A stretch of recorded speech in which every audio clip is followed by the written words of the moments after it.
And we are back. Pokemon Diamond.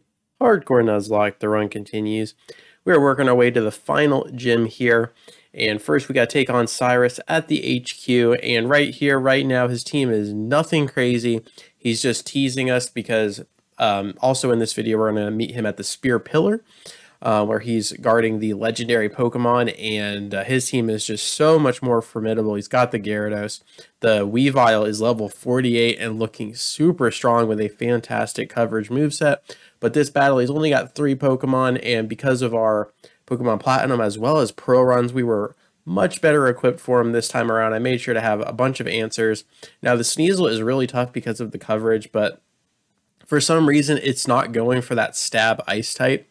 Ice Punch here, or even the Night Slash, I think would do more damage than the Slash. So sometimes the AI, there's the Ice Punch, there we go. So if it would have leaned into that more often, I think it just would have been better. So watch out for that in the next Cyrus fight. But as far as that first one, easy peasy and on to the next encounter or fight in this video.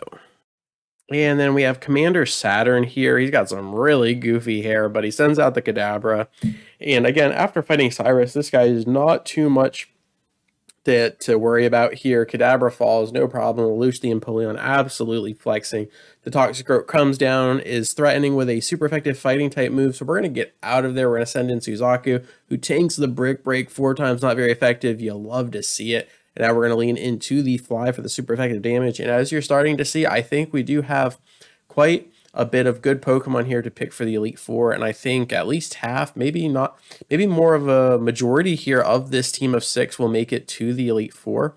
I'm sure there's going to be 1 or 2 swap in and swap out by the end, but we're looking pretty good, especially if we get into a tough bind and we end up losing 1 or 2, then we're going to have to swap around. But as far as this fight going really easy here, the Bronzer, again, Bronzong getting no love. I'm actually super excited for the Lucian fight in the Elite Four, as it's going to be one of the only Bronzongs you fight in the entire game. So good stuff, and on to the next part. All right, we have climbed to the top of the Sky Pillar here, or the Spear Pillar, I should say, and we're going back to back with our baddie rival, Barry, here against Commander Mars and Jupiter. And because Barry sends out his own Pokemon, it does make it a little bit easier because you don't have to worry about the collateral damage.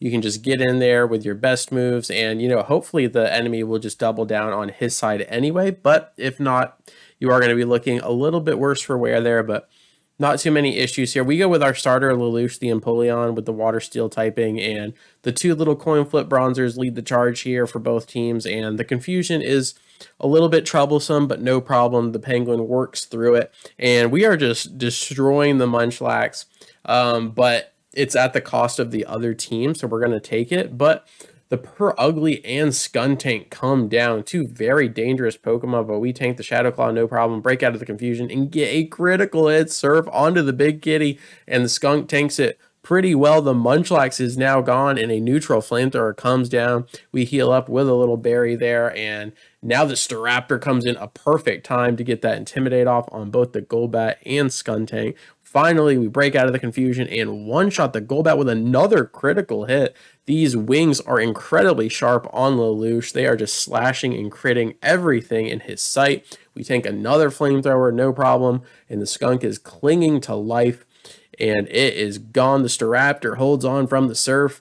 We are drowning the other team as well as berries, and maybe that's just a foreshadowing for the 1v1 that we're going to have before the Elite Four.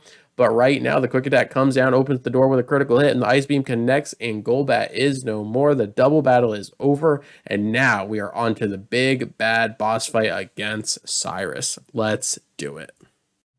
All right, it's time for Cyrus. Here we go. We had that little battle with him earlier. It wasn't too hard, but now all of his Pokemon are fully evolved and leveled up and ready to go. So we lead with Lelouch again.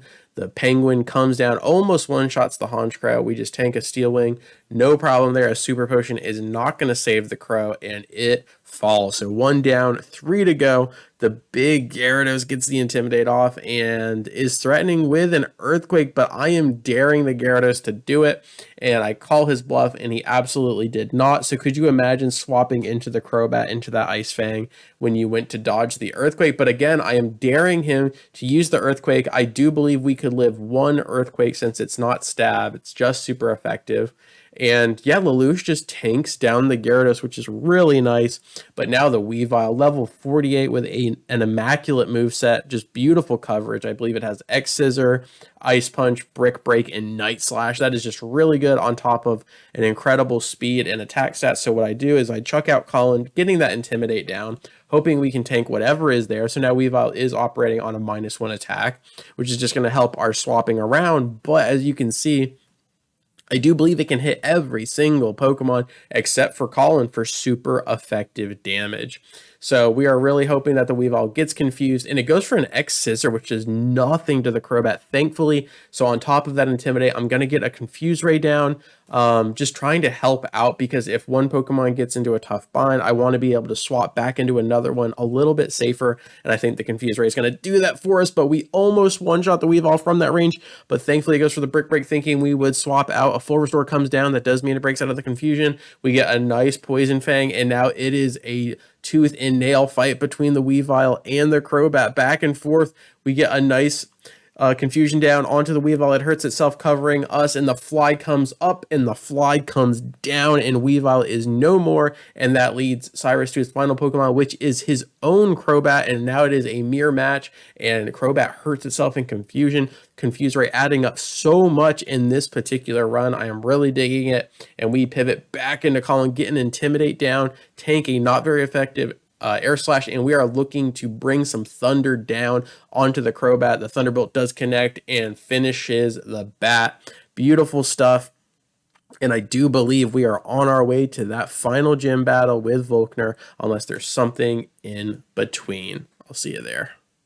And we have arrived at the 8th and final gym against Volkner and his 4 Pokemon.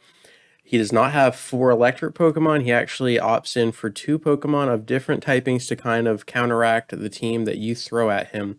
So it's going to be very interesting. Now, one is a monkey and the other is an octopus. So we'll see how his coverage works out. We just got to be wary of that. And it does at least block him from potentially getting swept by one Pokemon. But we're just going to run the Roserade. We're just going to lead the charge with the Roserade and see how much damage we can do. His Raichu having Focus Blast is just such a burden that you need to carry, because if you come in with a ground type, or in this instance Golem, who has the ground rock typing, he can basically just one-shot that with the Focus Blast if it lands. So, and yeah, so the Focus Blast is just a really good threat against anything coming in to one-shot the Raichu, basically.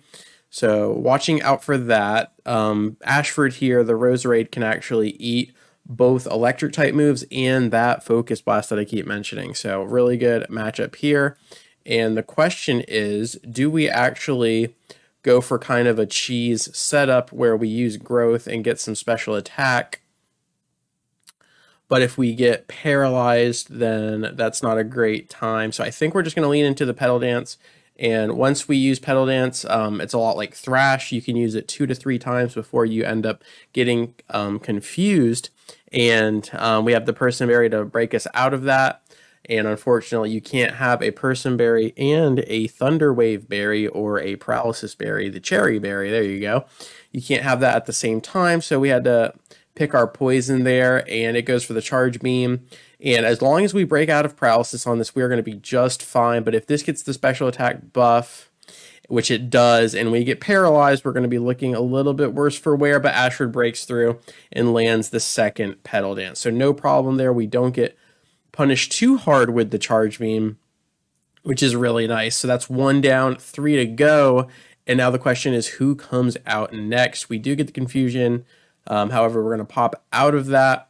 And yeah, I mean, we're looking pretty good now. Really, the only threat is the Octazooka because of its coverage. Now, Ambipom can ramp up with the Baton Pass play, which would be, it wouldn't be great. But with that Octazooka being up, we might just swap into Lucario now. I think we just swap into Lucario, no problem. Ashford opened the door, and now we just kind of, you know, run right in and take what is ours here. Odysseus comes down, is going to have to eat a Shockwave, but it's neutral both ways. It's not stab. This should be fine. This shouldn't be too much damage off the top. Is that a crit? Oh my gosh, of course it is. Of course it's a critical hit, but we're fine. We're just going to go for the Aura Sphere, and we were actually slower, so... But we would have lived another critical hit. I'm pretty certain it would have been incredibly close. But if you double crit my Lucario, then like it doesn't even matter. At that point, it's just like, just take the win. But the Aura Sphere comes down. It's going to be stabbed, super effective. And I think the Ambi Bomb is probably going to fall unless he can just hold on. And it does fall, absolutely beautiful. And that leaves the Luxray and the Octillery here. So I am a little bit weary of the Octillery coming in with a crit. But it goes straight for the Luxray, who has physical electric type moves and does not have Intimidate, which is nice. But if it doesn't have Intimidate, that means it has Rivalry, which means it's going to have a much better time against us. So I think we actually just go to the Golem, because I think Luxray just has electric type moves. So that means we should be just fine here. We should absolutely be just fine, but it does mean we're going to have to swap around again for the Octillery because Octillery can essentially one-shot us, whether it uses its Bullet Seed or probably its Water-type move, Octazooka. And it has Sniper as well for its passive, so any critical hits could be devastating. But meanwhile, at the battlefront here, Golem takes down the Ace Luxray without a second thought. Kururugi from downtown, and that just leaves the Octillery here, the Octopus themselves, and let's see here. Incredible coverage on this little guy. So first we got to get the Golem out of here. We can definitely die. And look at that, Ashford actually healed the paralysis because of its passive, which is really nice. So it's got an Ice type move, Grass type move, Water type move, and a Electric type move. So I think that means we go Colin, and as long as it doesn't use its Octazooka, oh, it probably will though. So this could do massive damage, especially if it crits. But if not, we should be able to kill it with a Thunderbolt. I'm kind of risking Colin's life here. If it doesn't go for Octazooka, then we're fine. It goes for Bullet Seed. This should be fine, unless it gets multiple crits. No problem here. That's beautiful. That's absolutely beautiful. We can speed that up. It gets one critical hit, but no problem. And now I feel very comfortable going for a Thunderbolt. And if this doesn't kill, I believe we can live anything that the Octopus uses at that point. Let's see if it holds on. If not, we are walking away with the 8th and final gym badge. Volkner falls. Incredible stuff. The team working together to get through that final gym battle, and that really honestly just leaves our trek through the victory road, which isn't too long in this game, that final fight versus Barry, which is always something I look forward to, and then the Elite Four. So not too much left in this Nuzlocke run. We've lost 2, no problem there. We have defeated Team Galactic, and now we are on our way to finish this Nuzlocke run. Let's do it. As always, thank you so much for your time. I really do appreciate it, and I will catch you on the flip. Peace.